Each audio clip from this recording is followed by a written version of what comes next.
What's going on, everybody? It's Neil from 2AF. Thanks for watching.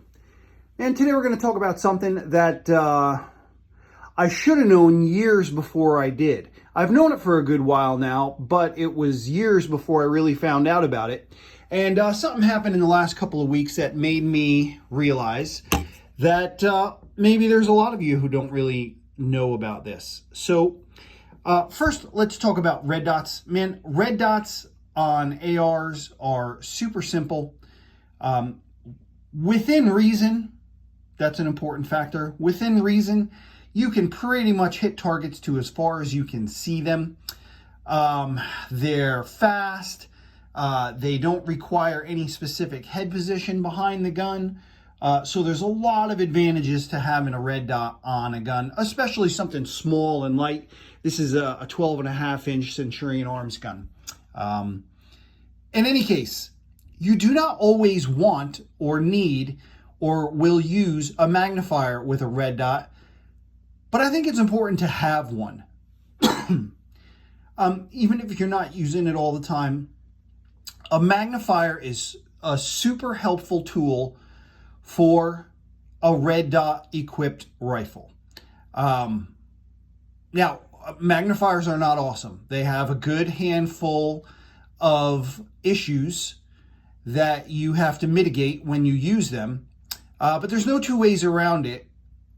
A gun that has a red dot with a magnifier, you'll be able to do more in more conditions for further distances than you can with just a red dot alone. I don't think there's really two ways about that. I think that that's just a objective fact.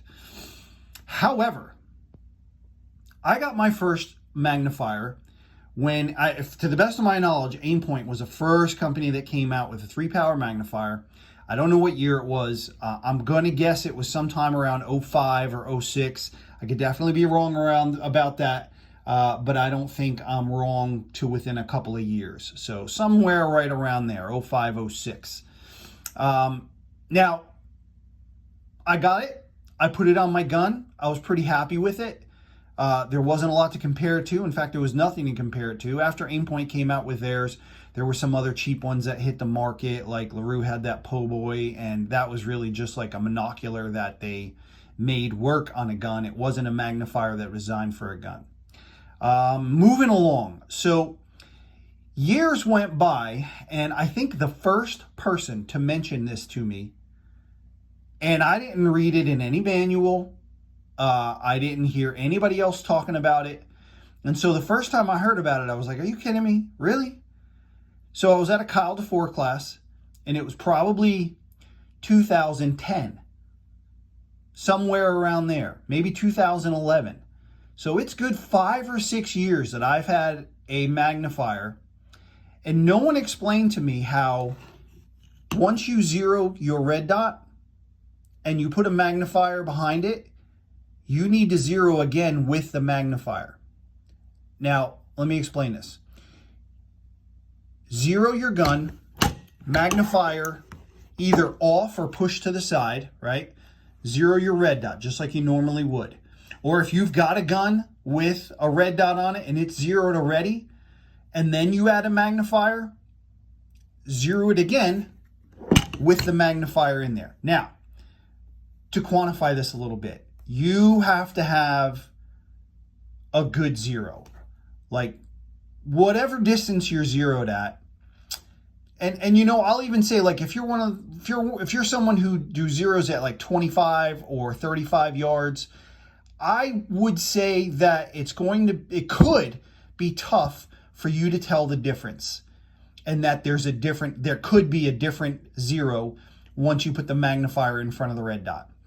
I think it's only once you get to about 50 yards or 100 yards and you're zeroed there, you can see a definitive difference. It doesn't always happen. I'm not saying that 100% absolutely positively you're going to have a difference, but there's a pretty good chance you could.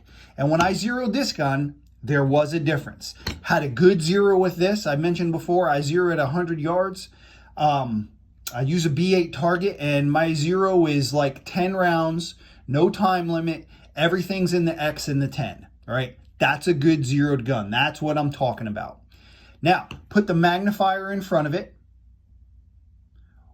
Put it so where I was looking 3 power, and all of a sudden the zero shifted low, right? That's not to say that your zero is always going to shift low or it's always going to shift low, but it could shift, right? So what I learned at that Kyle DeFore class is that all of these magnifiers have these knobs on them, or a screw, right?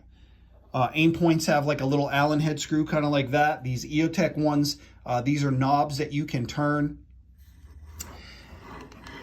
I thought that was so that you could center the dot in the magnifier. That's what I thought it was for. In fact, I'm pretty sure somebody told me that's what it was for.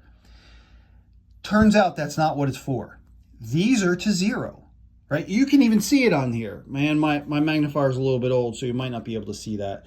But that's an R, right? And then there is an arrow going clockwise. So if I'm good and zeroed with my red dot, and then I put the magnifier in front of it, and I need to move it right, I move this knob. Same thing on the top. Let's see, where is it? So there it goes. Says up, right? Says up, and then there's an arrow going clockwise. If I got a good zero with my red dot, no magnifier, and then I put the magnifier in the way, and all of a sudden my shots start going low, I'm going to turn this clockwise. Or if my shots start going high, I'm going to turn it counterclockwise. Now, it's a little bit sucky because like most optics, like we'll have clicks that are a certain degree. Most of these magnifiers that I've come across don't have that. These are pretty free spinning knobs. They're not loose necessarily, but there's no clicks to them. So what I will normally do, like say on here, there's like an X pattern or a T pattern. I'll usually move it, like if I want to move this to the right, I'll go clockwise. I'll move 1/4 turn. So you see I've got a line here kind of at this 5 o'clock. I'll move that so I've got the line at the 5 o'clock again, and that'll be my 1 turn. So when I zeroed this gun, I did that, and I had to zero this magnifier. At the end, when I was good and zeroed, and it was hitting 10x, or I'm sorry, it was X's and 10s, the dot was in the higher section of the magnifier of my view. So if I were to cut this circle that you look through here, if I were to cut that into like 3 sections, right? A top section, a middle section, and a lower section, I would say that the dot was in the lower portion of the top section. So I had it good and zeroed. It wasn't exactly in the middle, but that wasn't a big deal to me because I knew that it was zeroed. I shot the match that day. Everything went fine. I put my gun down at the end of the day and was cleaning up, packing stuff into the truck. And a couple guys said, hey, can we check out your gun? And I was like, sure, man, go check it out.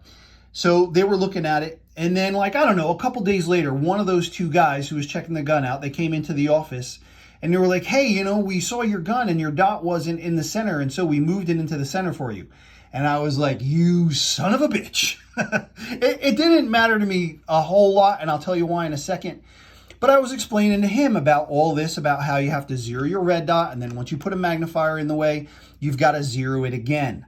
Like I said, you may be lucky. It may not change at all. You could be good to go right out of the box as soon as you put the magnifier on. But if you've got a good zero, and man, people who have a good zero know what I'm talking about. If you don't have a good zero and you're like, why does he keep saying you have a good zero? Why does he keep saying you have to have a good zero? I'm talking about a right balls the F on zero for your gun, right? So you're shooting center, right? It's not a little bit off one way. It's not a little bit off another way. You don't have some wide spread because you can't shoot that well or your ammo is effed up or whatever it is. You got to have a good, realistically tight zero. I'm not saying you got to be shooting sub MOA all the time, but a realistically tight group for a gun. This gun, I mean, this isn't a sub MOA gun. I'm probably shooting a little over MOA with this, with just regular Winchester M193 ammo. If I got some better ammo, it'd probably shoot better. But I'm shooting over MOA for sure. It's probably closer to like 1.2, 1.4, something like that. But it's all centered and it's in a good group. So I know that that is zeroed. add the magnifier, it shifts, right? You get roughly the same size group, but where the group is printing on your target can shift. That can definitely happen. If you haven't done it with your red dot and magnifier yet, give it a try. Now, like I said, I wasn't too mad because I borrowed this magnifier off of a different gun. This is usually on my CQBR or Mark 18 Mod 1 gun, but I wanted to use it on this one. So I know that I'm going to have to change zeros again. What I'm going to try and do is try and have this have 2 zeros on it. So once I get it zeroed for the Mark 18, which is the gun that it is usually on, I'll put a black mark on the body of the scope and a black mark on the knob, both the windage knob and the elevation knob, so I know that's where it should be to be zeroed with that Mark 18. And then I'm going to try and put something like a red mark or a blue mark or something for this Centurion gun. So that, say that mark is right here and it's good and zeroed for the Mark 18, maybe I have to move it like this and then it's going to be zeroed for this Centurion gun. I don't know if that's going to work, but my intention is to give it a try, and that's why I wasn't so mad that he messed with the zero on the magnifier. Now, even though I know he messed with these knobs and he put that dot back in the center, which is not where I need it, I know that magnifier out of the way, this red dot is still zeroed. Once you've got this good and zeroed, don't mess with it. Don't change it. Keep this, if it's good and zeroed, keep this the same. And then if you have a problem, only mess with these knobs to get it to match up. Once it matches up and your zero with the magnifier is the same as your zero without the magnifier and your shot group is sitting in the same place, then you've got a good zero both ways. So, man, that's all I got to talk about today. That was a good long video for that. But it's important. Like I said, I went for 4, 5, 6 years. I don't know how long it was before I even realized what these were for.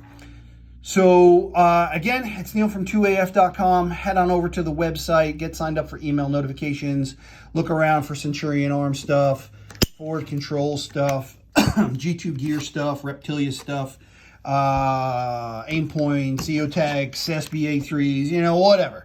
Go and check it out. Getting signed up for email notifications is the best way to keep an idea of kind of what's going on around here. And man, if I can help in any way, always feel free and reach out. Neil at 2AF.com. Call or text 904-593-6922. That's a good number for calling or texting. If you're just going to call, you can do that number, or you can also do 904-593-6921.